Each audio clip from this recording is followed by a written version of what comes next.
thank you for joining us this evening at the Oxford Union. I just thought we should just start by taking a look at what happened between April to August 2021. In April, the US and NATO announced that they would withdraw from Afghanistan by September. With a span of a month, the Taliban gained control of major borders like Chapim, Spin Boldak, and key cities. The Afghan army, under your supervision, of course, was well equipped, more in numbers, and had many years of training. Why do you think that the army withdrew accusedly from most areas without firing one shot? Well, the collapse of the Afghan security forces began a long time ago, and it was when the negotiations with the US and the Taliban began. I objected at the time about what it was going to do to the Afghan government, delegitimize the government and give legitimacy to the enemy that we were fighting, the Taliban. And it there was a lot of whitewashing of the Taliban that began, and the Afghan security forces, who were heavily dependent on the Americans and other NATO allies, were also heavily dependent on the contractors that provided support to these security forces. When the announcement was made in April, in addition to the withdrawal of air power and air support to the ANDSF, they also removed contractors. And it set a panic in the security forces. But I think more importantly, the narrative around what was happening was one that was the most detrimental.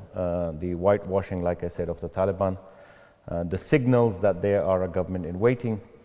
At one point, the Taliban boasted that they don't need to talk to the Afghan government because there are so many foreign ministers waiting in line to meet them in Qatar that they are already going to be on their way in, and all they had to do is wait. And this cannot be separated from the Afghan society. Of course, the security forces fought bravely as far as they could, and then when it felt like it's a losing battle, there was a morale decline, and they ended up having to stop. I think with as any war, it's important to know who the enemy is, and when that line between who the enemy is blurs, it becomes really difficult for any soldier to be able to continue to fight. Of course, you explained in the past about different people that have to blame with the tragedy that's occurred, and blame could be shared. Your responsibility as National Security Advisor, I guess, is responsible for how things flow down from the top. But at that time, there was wide criticism of the fact that there wasn't a cohesive opinion. What is your view or response to people that felt like there was divisions at the top level of the army, which perhaps created more confusion, and what role did you have in that?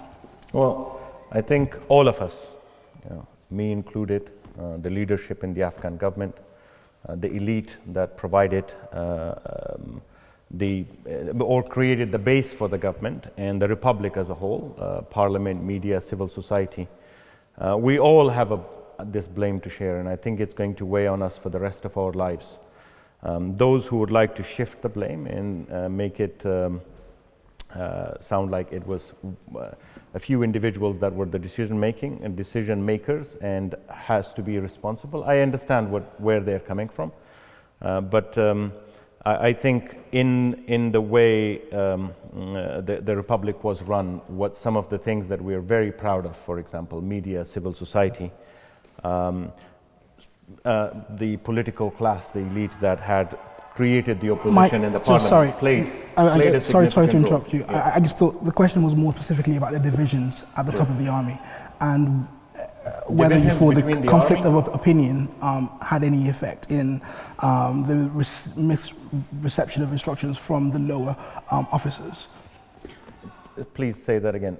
The divisions between the army, what do you mean? More like the conflict of opinion at the top of the army, and the effect that probably had trickling down to the actions of the officers and soldiers. Well, I think all the army officers did what they could. I am extremely proud of every one of them that served and tried to do what they could possibly do to prevent what happened. There was a time when Afghanistan was losing up to 50 people a day, 50 soldiers who were fighting for Afghanistan. And that is when they believed in an Afghanistan that was supported by the international community, that had the legitimacy to be able to provide for its population. But when the discourse shifted to an enemy that we had been fighting, that they had been fighting actively. I mean, we all Afghans were, but those that were on the front line are the ones that took the brunt of it. And when they were fighting, had become no longer an enemy, but a government in waiting. I think you would understand that their reasoning for continuing to fight was shaken. You're proud of the soldiers, and that's obviously something that we all commend and anyone would. A question that's been ringing in the minds of perhaps those outside right now is, why have you not yet perhaps apologized to the people of Afghanistan, and more specifically the brave men and soldiers who are now in hiding and being haunted by the Taliban for what they perceive to be systematic and gross failures at the top? Yeah, look, I'm in touch with a lot of those soldiers who were and the commanders who were fighting, and I think it's easy to look at it from the outside perspective and say, hey, this is what needs to be done. But I think over time, many things will become even more clearer than it already has. A big part of what the people are angry outside about, and I totally understand their anger and frustration, is about the events of what happened in the last few days. But Afghanistan didn't collapse in a few days. And the decisions that were made were for the best of the country at the time.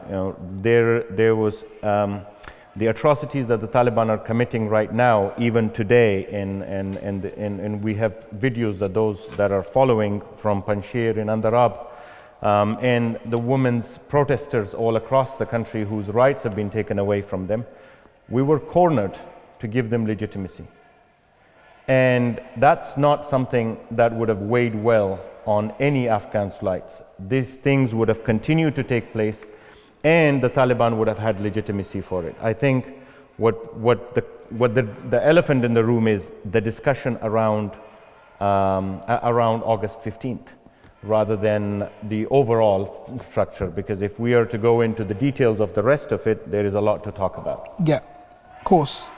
So ultimately, your belief is that the American actions is largely to blame with this, and I guess you probably would you say that NATO and the US's consult with President Ghani at the time, would you agree that they announced their withdrawal? Would you agree that President Ghani was adequately informed throughout the process? Look, we had no issue with the US withdrawing from Afghanistan. That was long planned for 2024. And I personally, again, in March 2019, went to the US, went to Washington, and objected to the process that they were terming as peace process, but was masquerading a withdrawal agreement. And our argument was, if you wish to withdraw, that is fine. Negotiate with the legitimate government of Afghanistan. That will give us a fighting chance. But if you continue down this path, I warned then that it would delegitimize the Afghan government, and that is exactly what happened, not just in the context of the domestic politics, but also regionally. Our neighbors starting to bet on the Taliban because they assumed that is what was going to happen. And after the agreement, the February 29 agreement 2020 with the Taliban, that became even more apparent because of what was inside the agreement. Right. So that's, I'm guessing you're referring to the effect that the Doha negotiation had. The Doha agreement with the Taliban. in that case, why do you think the United States chose to engage in negotiations and make substantial concessions if you think that there was evidential reason that Taliban was acting in bad faith? Well, I have sat across foreign diplomats, ambassadors, including from the UK, and argued that the Taliban are not to be trusted. But the rhetoric at the time was they have changed. And what they believed they could do with the Taliban was manage them or push back against them is by conditional aid or the conditionalities that were impacting the Republic. Now, of course, that was wrong, and we argued that at the time, that if you were to apply the conditions that you apply to the Republic, which is dependent financially on the US and its allies, is different to what the Taliban are seeking legitimacy from. The Taliban do not care about legitimacy from the world in order. What they care about legitimacy is the jihadi community, and they obviously have given that. Everything we argued has term to be true, and I see some of those exact same diplomats turning around, making the argument that the Taliban have not delivered on their promises when they were warned for 3 years straight that these are not people to be trusted. And those who were sitting in Doha were trained by NGOs and I guess not governments, but directly maybe supported indirectly through aids and funding to train them to negotiate. They knew exactly what to say to be heard, but they knew, and we knew, and we had intel to believe that they did not wish to continue or keep their promises, that was just a tactic to pass time and achieve the objective they wanted to achieve. So that seems like a clear signal that you knew that there will be need to properly reinforce the army and properly engage with the Taliban in a way that would secure the country.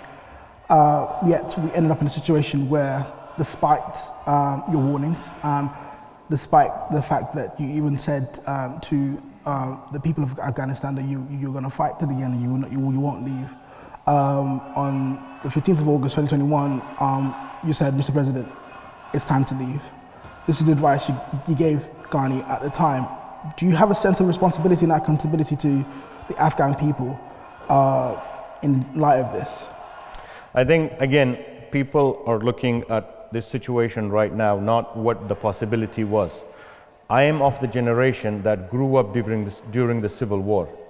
And I know how much that impacted Afghans all across. I was a refugee at the time in Peshawar, and the way we were treated, all Afghans were treated, and the suffering that the Afghans had to go through, not at the hands of the Soviet Union, but at the hands of Afghans who were fighting for power and destroying their own capital.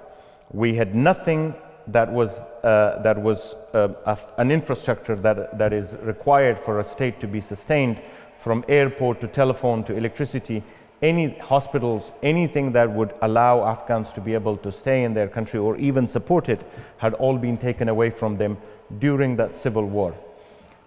This was a critical moment. We either go into a phase where we enter another civil war, destroy everything that has been built over the last 20 years. It's not just about buildings, it's about what they represent in terms of infrastructure. No Afghan lives were taken during this process. In the end, when things were gone, we were going to lose anyway. 2 weeks, and in 2 weeks, the Taliban knew that they will be back. They will be in full power because the Americans would have gone. Our security forces have disintegrated. There is no consolidated force. The Afghan political elite in Kabul are all divided. Some are already flying to Pakistan and other capitals and have made deals around the region for their own safety. They only had to wait 2 weeks. But what would have happened and ensued in these 2 weeks is we lose all the infrastructure that we have built. A city of 5 million people that was now even more crowded because of the displaced people from fighting all around the country. we would have lost thousands of lives. I know that when people think of the last 2 weeks of the US presence, they think of the Kabul airport and how people cramped into the airport trying to escape. But imagine most of those people being held inside the city in a conflict, and thousands, if not hundreds of thousands, being killed.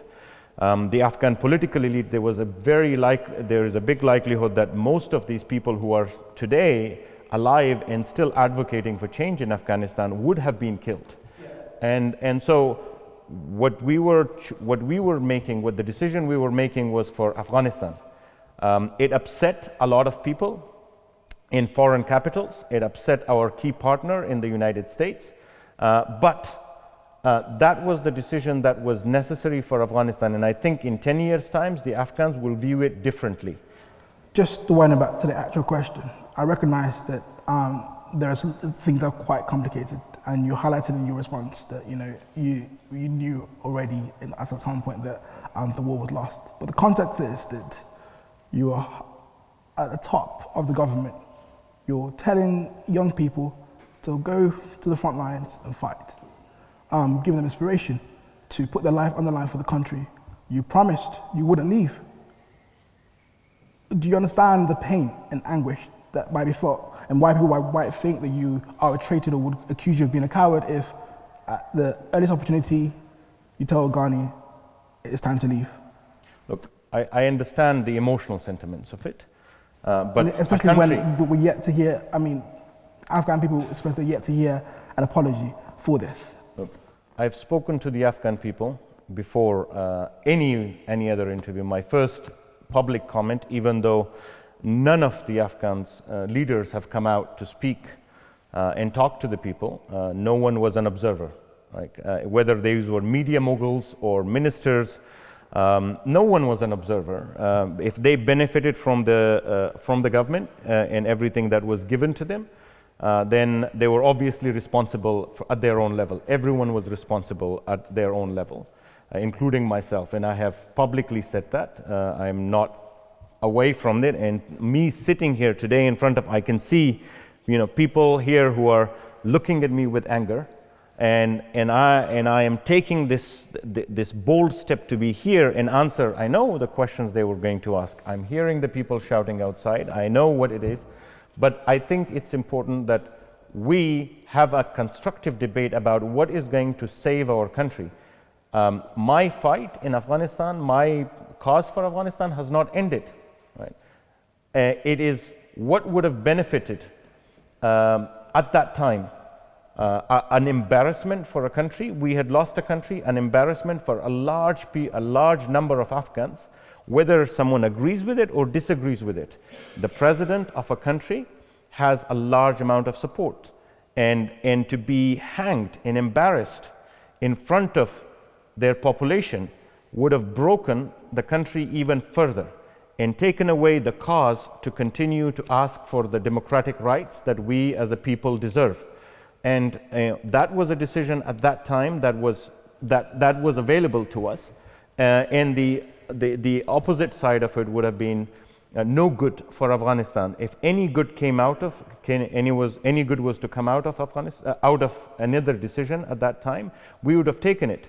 Look, I also know that there is a lot of propaganda that was spewed because during that period we were under extreme distress. Our country just collapsed.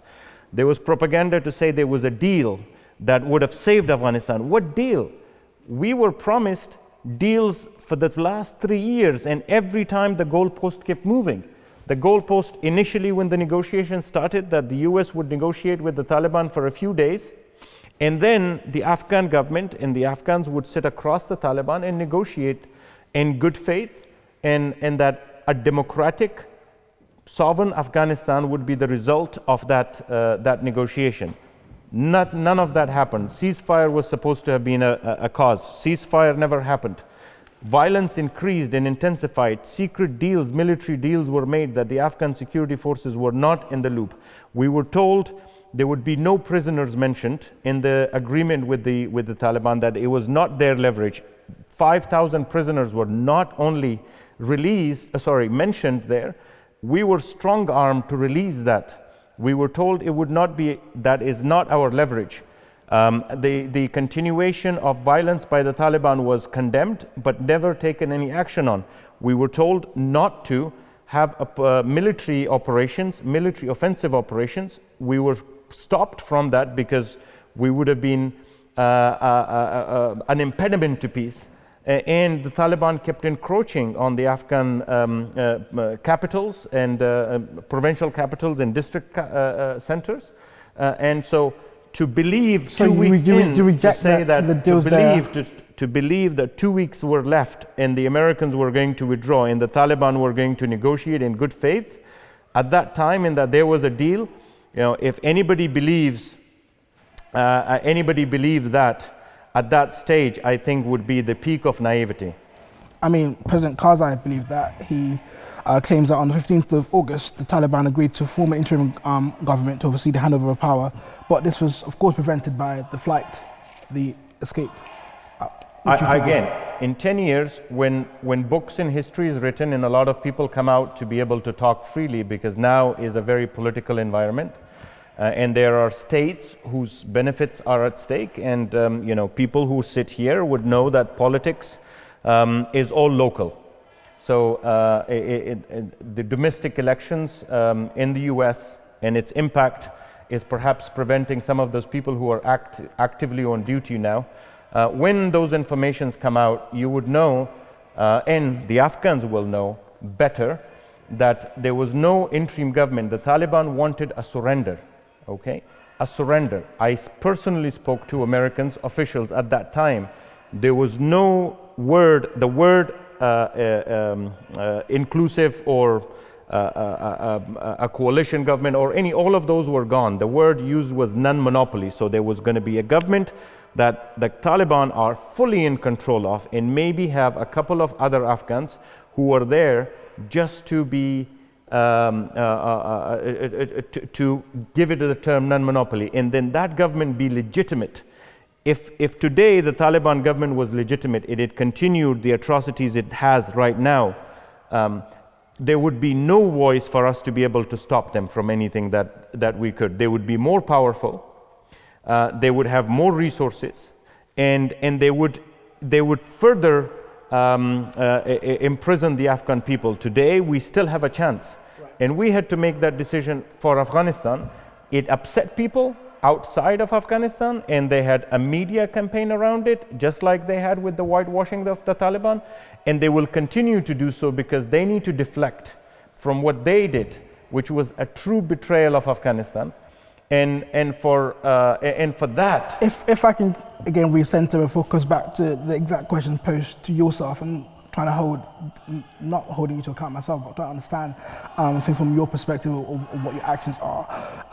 You said that there are different deals that you believe that aren't really real, and that can be accepted. You explained how fleeing was the best thing, because perhaps a world in which slaying the leader would lead to more bloodshed in the city, but still, opponents or people who are still there have legitimate questions to believe that a more orderly evacuation process might have occurred had things have transitioned a bit differently.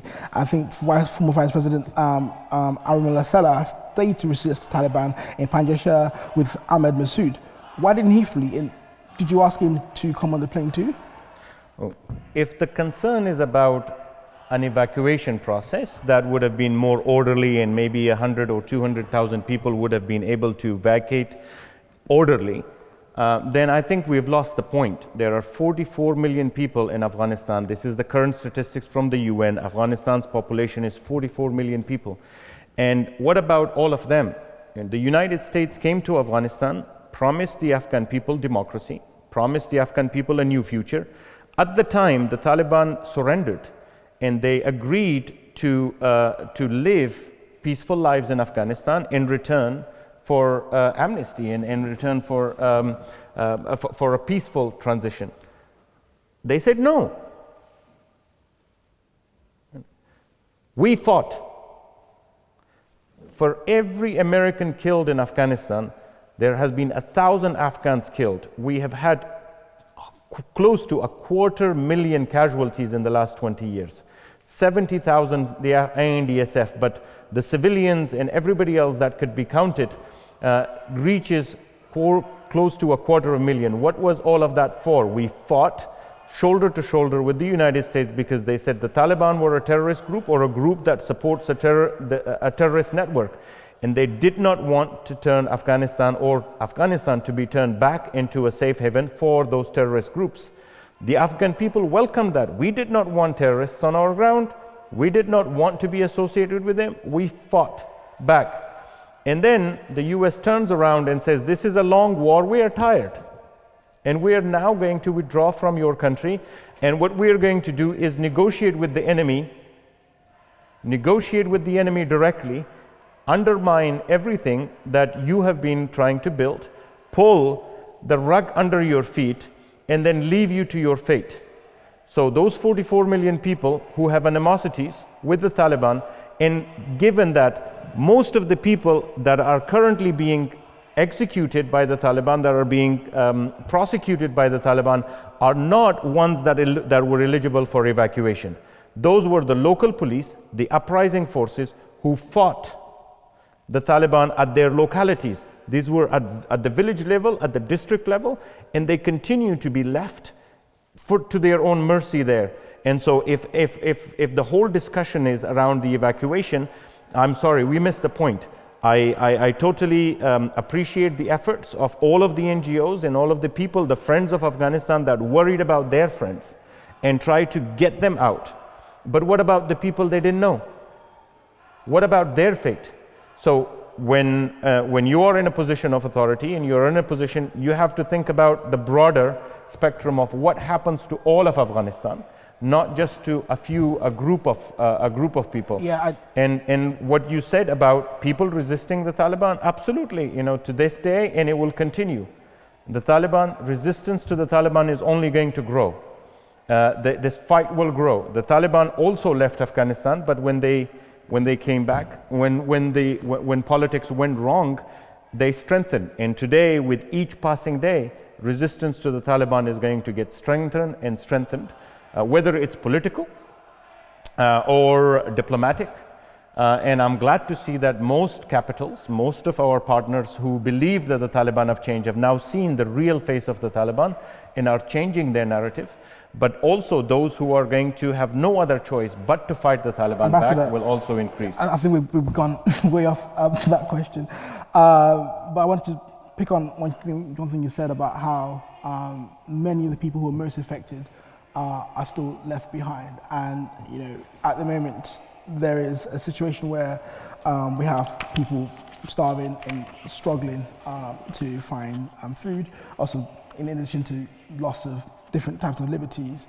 But in the purview of this, there's also allegations that perhaps yourself and President Ghani left the country with millions of dollars of public money.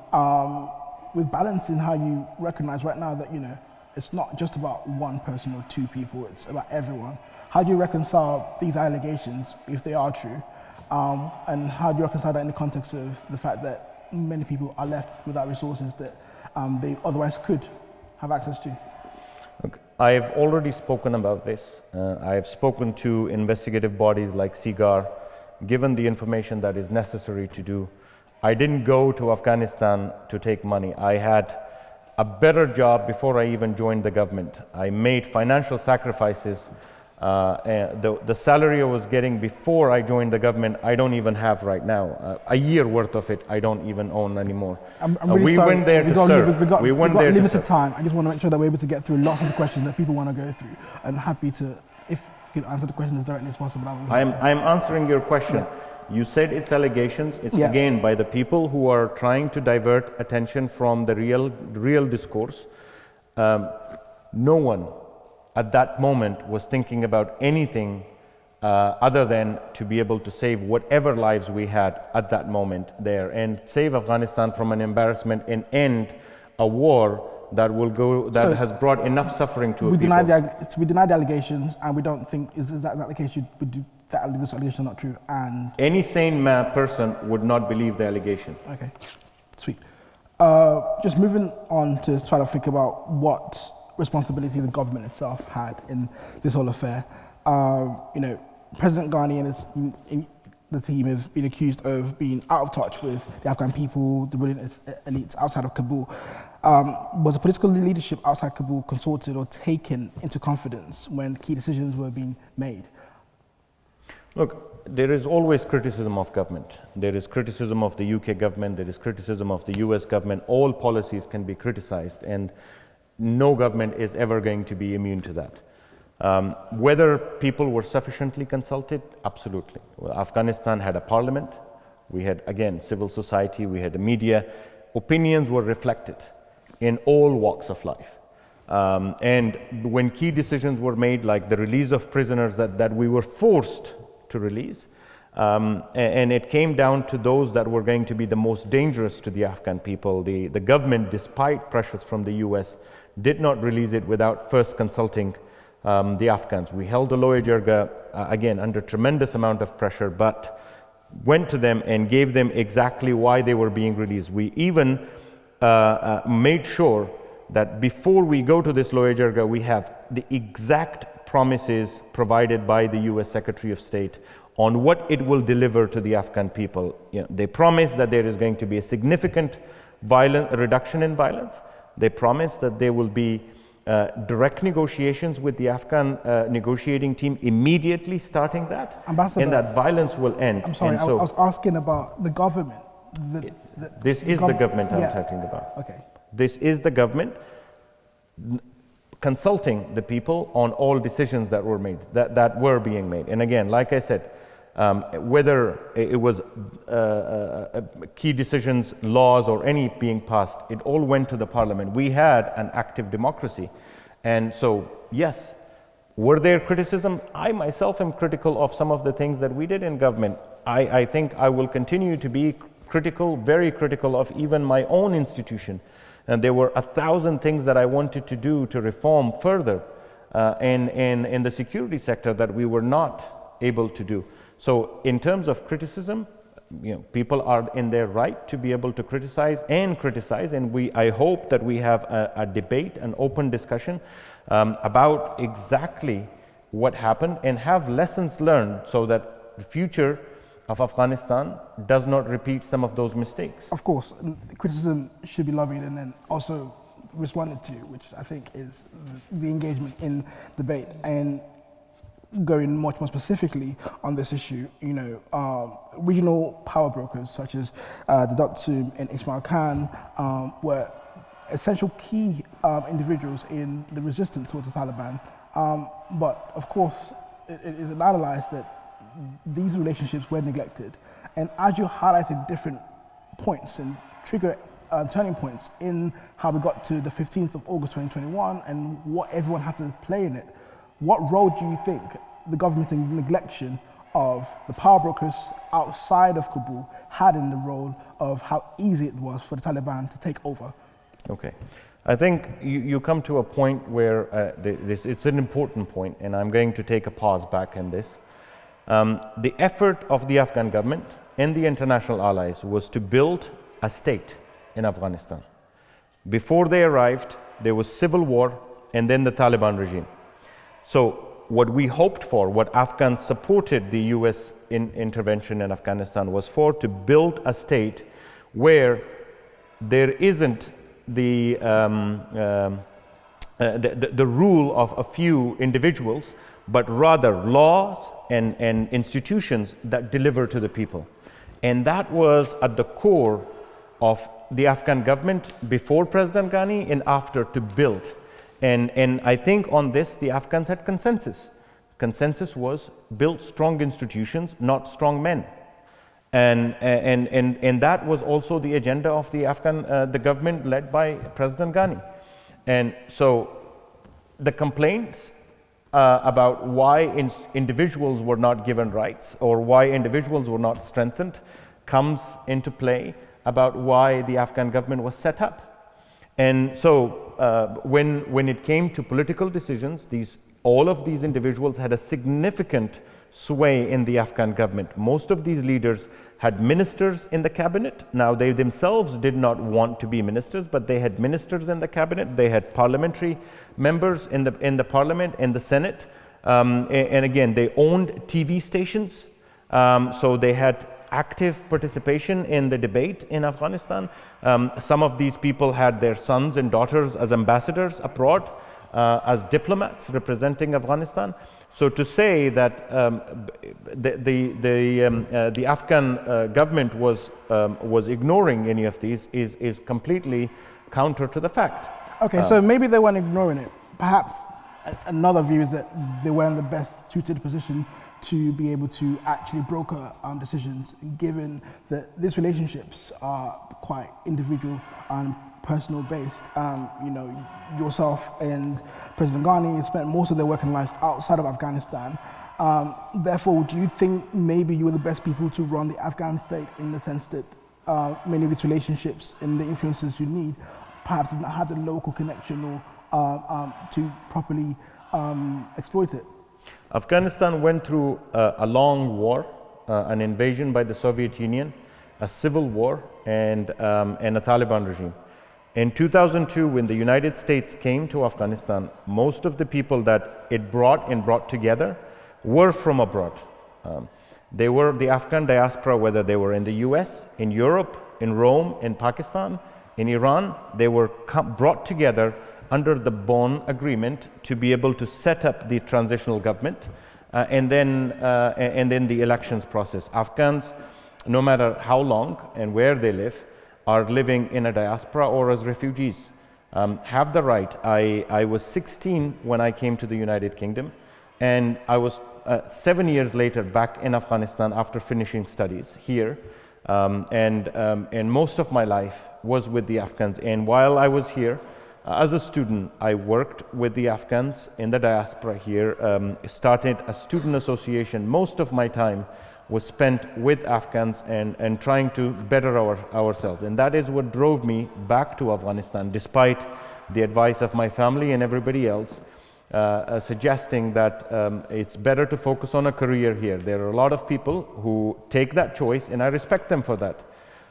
My entire life was driven by what I lost as a child in Afghanistan, the civil war, the fighting, and I wanted to bring peace to our country. Now we were not able to bring that as a result of what we were, the dependency on foreign aid and the dependency on foreign military support.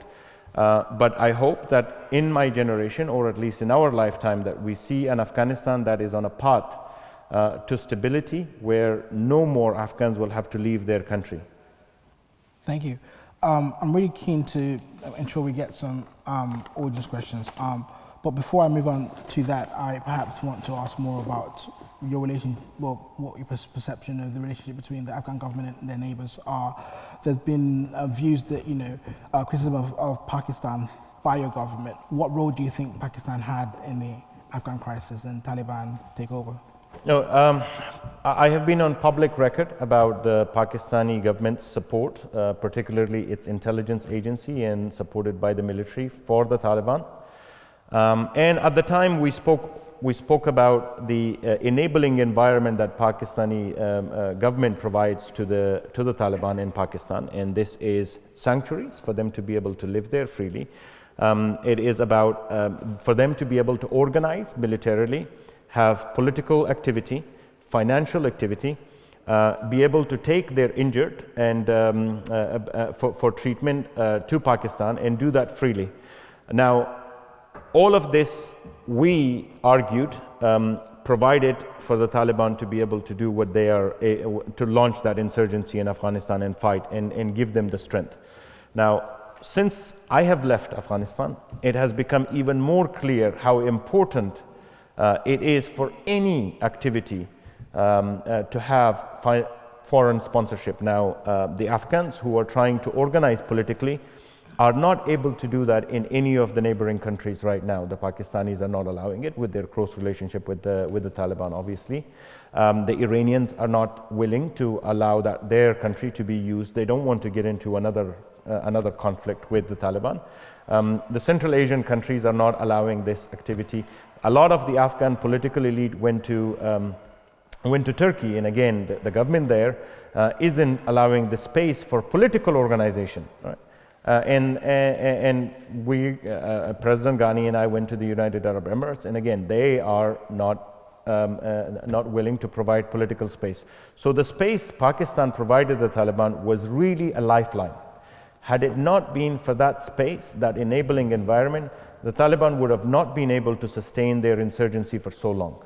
And not just sustain it, I think they would have been militarily defeated much earlier. Could a small amount of insurgency remain? Maybe.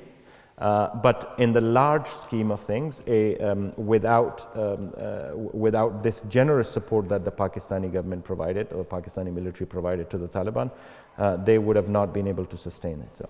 That's interesting. I just want to quickly touch on support militarily. I understand that you've directly appointed over like 200 police chiefs and districts across Afghanistan, and some say that that's completely bypassing the standard procedure and a chain of command. These were the first provincial districts to collapse, either due to desertion or due to deals made by police chiefs with the Taliban, allegedly. Many claim that you had a hand in this handover, but my question wants to be much more nuanced in recognizing how this links with the lack of propping up of the military, given that there are unaccounted soldiers in addition to appointing officials that are accused of improper relations. Yeah. The Afghan security forces built and supported by our international allies had different levels of support. Now we are talking, when we come to the military, there was a lot more direct engagement by the US military and other nations, including the UK, in its support. When it came to the police, and there were different units. Some of them were for crisis response, and those were being trained by the UK, but then other countries participated in building and training those units. And then there was the national police, whose job was law and order. And part of the reforms in all of these institutions were, when they were built, of course, they attracted soldiers and officers from the former military during the previous governments in Afghanistan. It attracted from the Mujahideens, militias, and it also tried to recruit new officers. And for 20 years, there had been a disorganization in most of this because the cultures differed. And our effort was to try to bridge that by bringing in officers who were trained by NATO and the US allies, so that we have consistency in our ranks. And those efforts were conducted in coordination with our international partners, never on their own. And any appointments made were made by the line ministries, the NSC, the National Security Council, which is a meeting, but the Office of the National Security Council coordinated and provided the Secretariat for the President to process the changes that were necessary. But what was being done was done in due process. All of these appointments, I think, again, people who would like to deflect try to point to those, but not the case. These were professionally processed reforms that had the support of our international allies. If we accept that, some in your own government still believe that there were gaps that were unaccounted for, and as National Security Advisor, perhaps it's your purview to prevent those gaps. I think in November 2021, the former Afghan finance minister said that the majority of Afghanistan's 300,000 soldiers were ghost soldiers. They just did not exist. This is what the words of your colleagues was. Do you agree with this assessment? I actually not only agree with this assessment, I believed in it, and we pushed a big part of the conflict with the NS, the National Security, the Office of the National Security Council, which was implementing the orders of the president, with the line ministries, was on these issues. We tried to push that accountability be provided. Even a few days before the collapse of Kabul, the report given to the president from the Ministry of Defense was that we have 170,000 army personnel, and it was clearly not true. We had lost numerous districts and we had lost cities, and the reporting coming in obviously frustrated the president. Who would be held accountable for this? Like, who do you think is responsible or should have prevented that? Those that were responsible for the ministries at the time, of course, the systems that were in place. The systems, or the people that create the systems? All of us, all of them.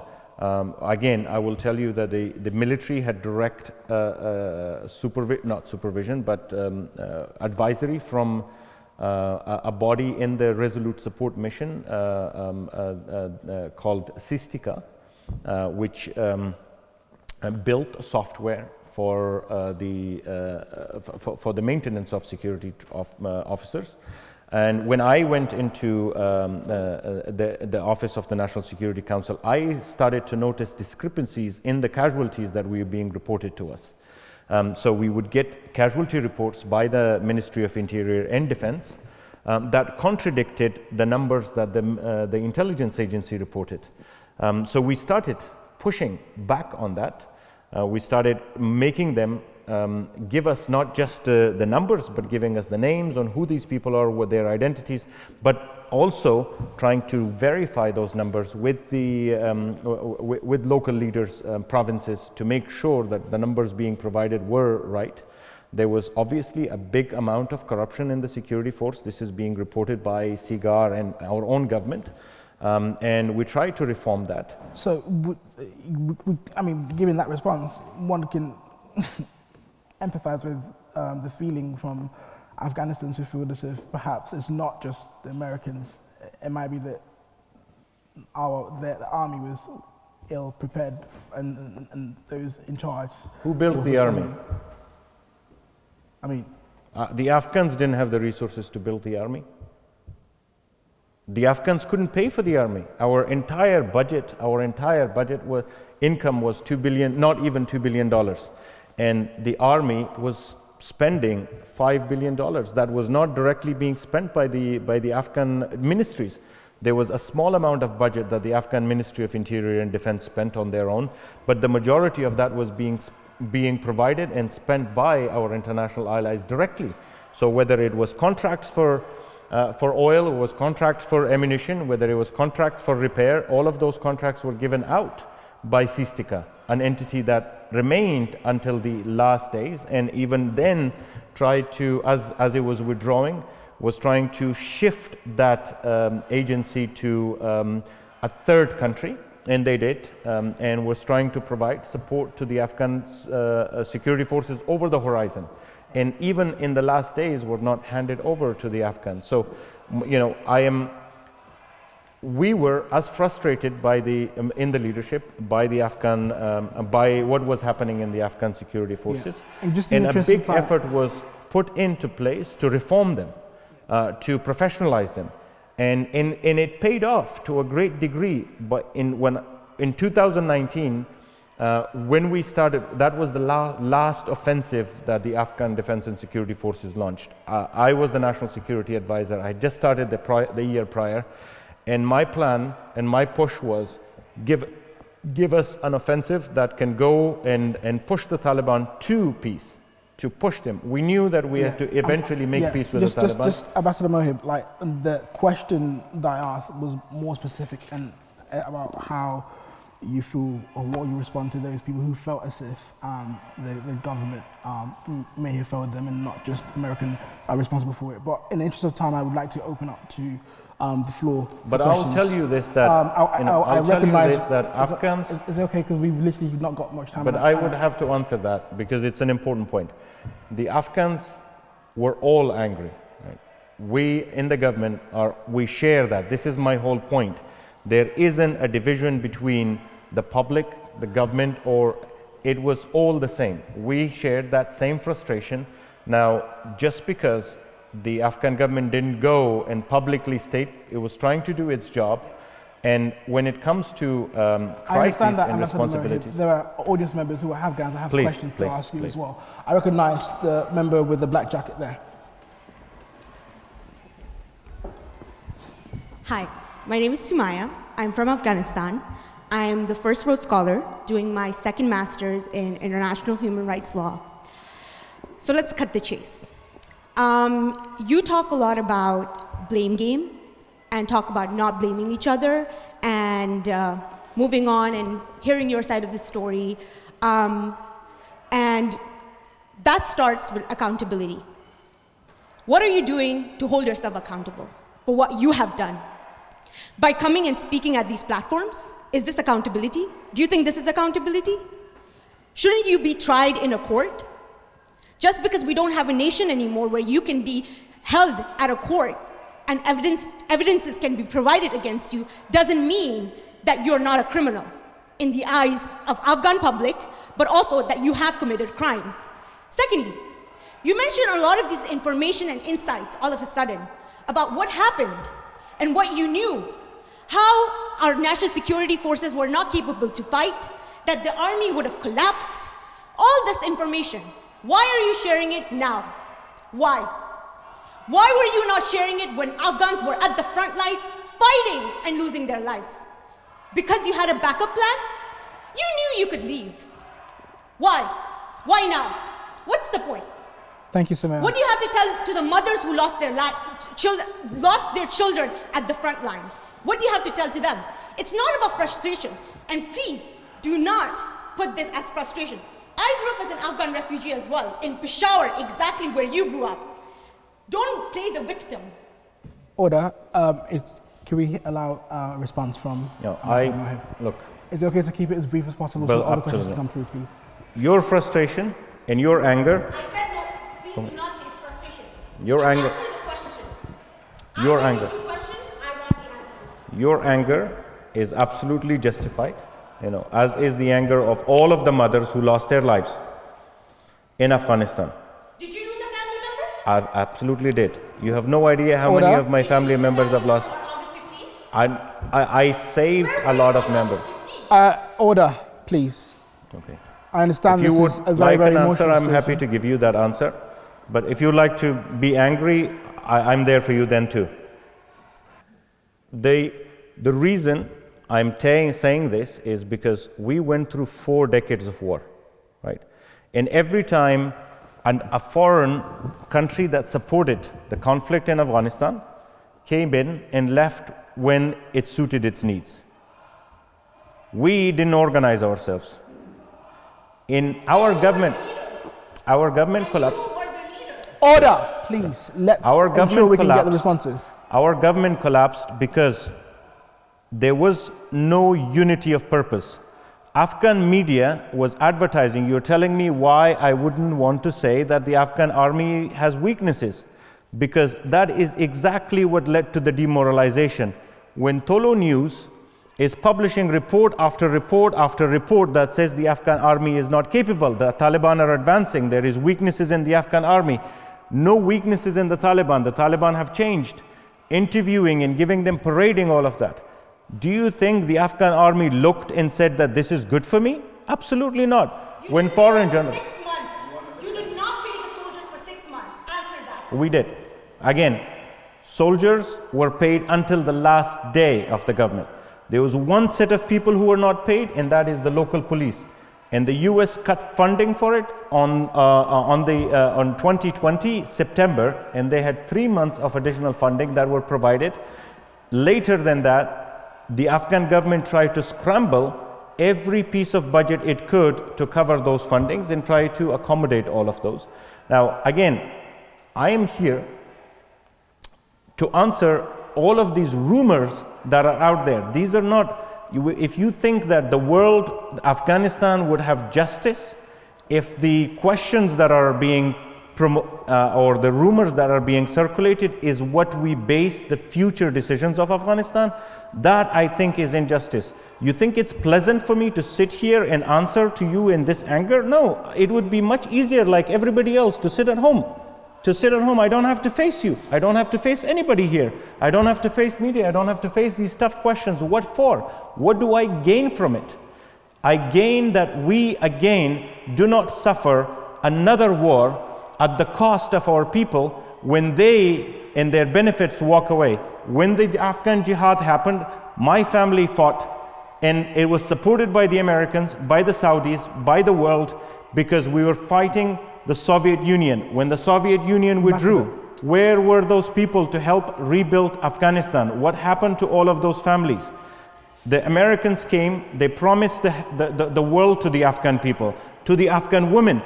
Where was that cause those 3 years when all of this was happening? I am responsible, and so is every person in a position of responsibility in Afghanistan. Whether that responsibility was being at the head of the news channel and owning a media channel, or whether it was the head of the parliament, whether it was at the head of the peace council, whether it was national security advisor, minister of defense, I'm just going to call for another question really quickly, so another speaker can. Excuse me, I have to speak. I'm sorry, there are excuse me. purchased a new house in Florida. Your brother was given Excuse lucrative government order. contracts and owns houses in Dubai, London, and Istanbul. When soldiers are not being paid, where are you getting this money from? A civil servant's salary? Apologies for the interruption, guys. Recognize that obviously this controversy and there's lots of emotional Again, accusations. I don't have a house in Florida. I can't buy that. There is. Please do that. Please do that. But don't accuse. There isn't. My brother lives in a rented apartment. I don't like to talk about this, but I suffer since the collapse of the Afghan. I lost everything. Not that. The opposite of it. Thank you. Not do we have. Because this is a lie. Okay. Yeah. I served my country with honesty, and I am good for it for as long as it can. Mr. Never Mohib, has thank my you. family taken any contracts from the government. Never. They suffered. Unfortunately, they suffered as a result of being related to me. My family, my sisters, had to move homes from Jalalabad because of direct Daesh threats. They still live. I evacuated my bodyguards, but I did not evacuate my sisters or my brothers from Afghanistan. My entire family lives there. The Taliban took my ancestral home in my village. They destroyed the grave of my mother, my father. Okay? We did what we could, and what was being prevented is accusations. Thank you very much, Ambassador Mohib. Unfortunately, that's all we have time for today. No, this is not all the time that we have, because Zelensky, one second, hold on. Zelensky is Please let him talk. Please he's asking, he's the guest. Please let him talk. I have to say this, But okay? stand in your own place and Okay, please I'm talk. standing here, Yeah. I'm gonna talk to you Excuse very me, calmly, excuse me, okay? excuse me. Excuse me. I'm gonna Please. I'm gonna stand here. Can everyone stay seated? Can everyone please stay seated? You are a member of the Union Society, and we are aware of the forms of the House. Yeah. Unfortunately, Mr. Zelensky is being celebrated right now around the world, okay? I wish, as an Afghan, I wish that I could be proud of you today. I wish those people that are standing outside chanting could be in this room together with us celebrating the resistance, okay? I, as a young Afghan, look up to you. I did. When you stood up in Jalalabad last year, and you said, I will die, I want to be hanged right here. Okay, and you had that momentum. People looked at you and said, okay, we have someone here, okay, who is from this new generation, who has suffered from all of this warfare, and who will go there and fight for us. But 3 weeks later, 4 weeks later, you left. You came to London, you spoke to BBC Hartug, just like this here, and you said you preferred the chaos of Afghanistan over the calm of London. I believed you. I said, look, I saw myself as a coward because as a young man, I believed I had a duty to my country. honourable member, I think you've made your question. Do you want to give a chance for him to respond really quickly? Honourable member, honourable member.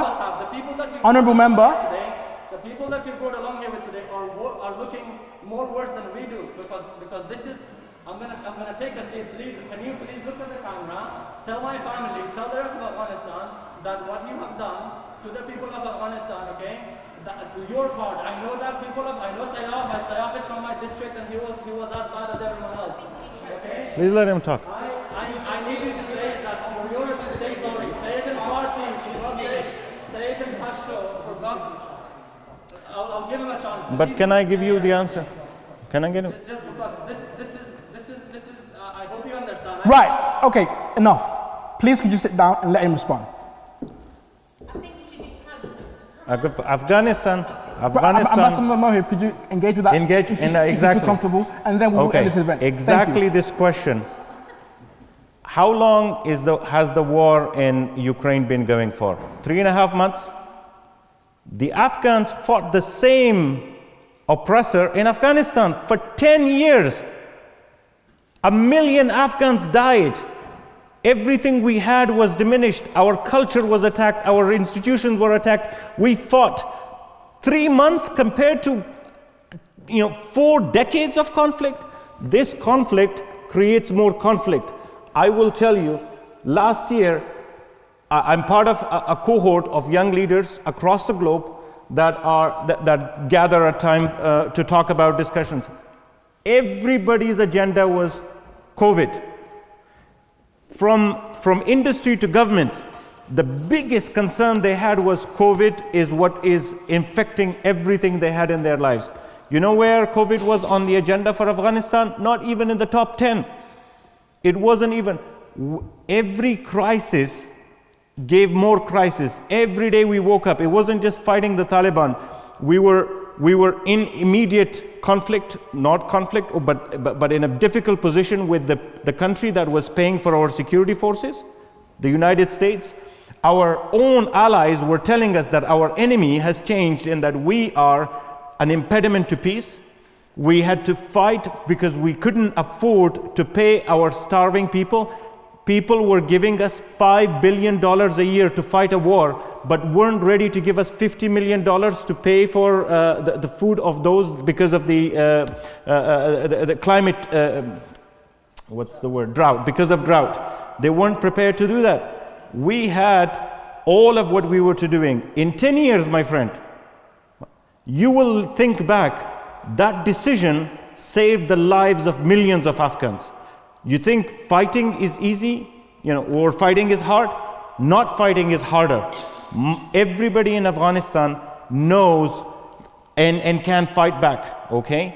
But it's when we need to come to end that war, end it when it's no longer going to serve, and we have the chance or choice to be able to do so. Okay, thank you very much.